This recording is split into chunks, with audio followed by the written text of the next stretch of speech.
But it wasn't until I had that awakening after Terry passed that I truly believed that God was going to take care of everything, and He did, abundantly, over and abundantly, what I could ask. I guess that's probably one of the reasons I'm not afraid anymore, is because I know He's taking care of me. I know He's taking care of my children. I'm in God's hands, and I'm in good hands, and it's the safest place in the world I'd ever want to be.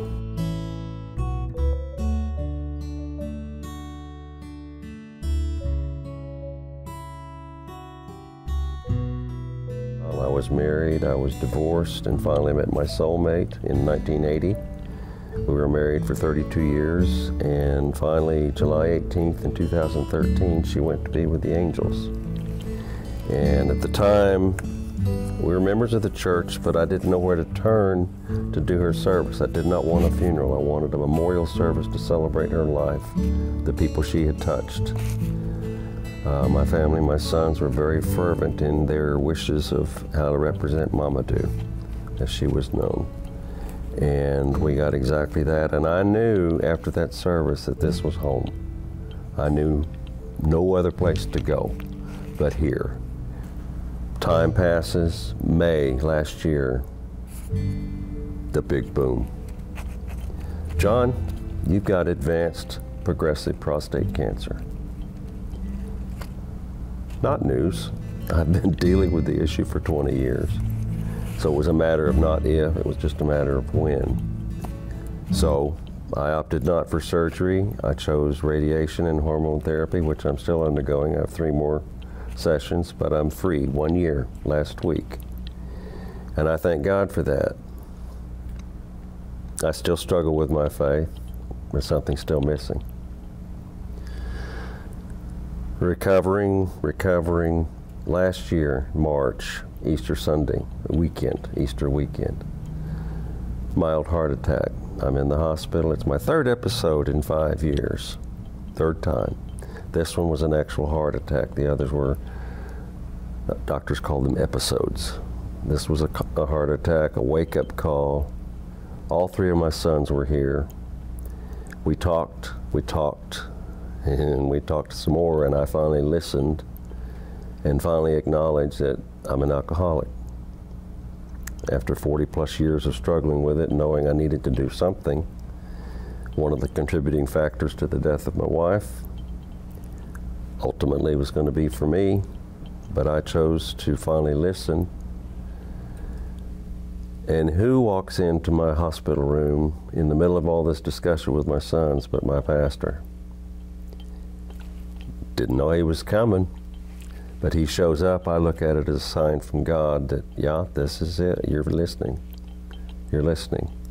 So we talked and we prayed and we decided, okay, I am embarking on a new journey. And my son, my youngest, Philip, said something very astute.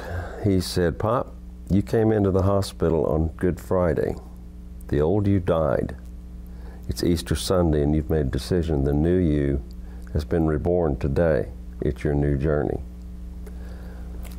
I was a bit flabbergasted, but I knew he's pretty astute. But something's still missing, and I don't know what it is yet.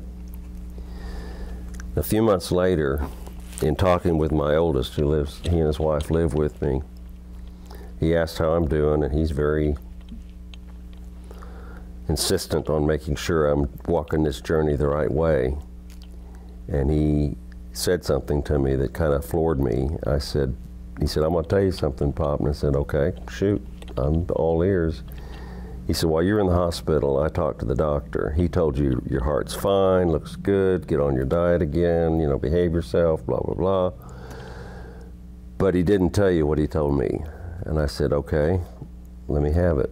He said, if you continue down the path that you're doing, this was before I made my decision, with what cancer's done, what you've done to your body, and not taking care of it, and with the drinking, this was in March of 16. He said, you probably won't see 17. Well, that was a big wake-up call, and I think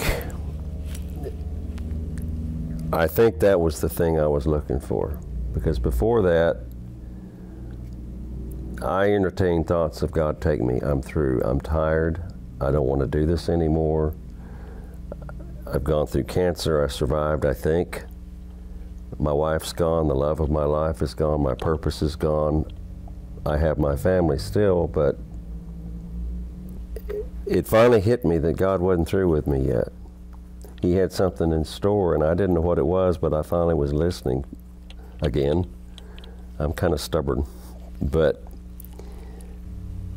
I wanted him to use my walk as an example of trust and faith and assuredness. If we turn ourselves over to God and we let him be the captain, things have a way of working out with his grace and mercy. And now I know I have purpose. There's nothing missing. It's there. All I have to do is just let God work it. When Terry passed, I was lost. She was the love of my life, but he showed me the way. He gave me the strength. He gave me the purpose. He gave me the drive to see clearly, probably for the first time. And he made me see that, well, first of all, I was no longer afraid. Sure, if God took me tomorrow, I'm ready. I'll go. Let's do it. But at the same time, I know I've got a use here. Something's happening that I want to be a part of. And when I went through cancer, I, along with many others that I've come to know, we enter a class of warriors. We fight. But God is in control, not us. My walk now with God has become the main reason I get up every day, the main reason I function, to wake up one more day and go, all right, God, what do you have in store for me today? Let's do it.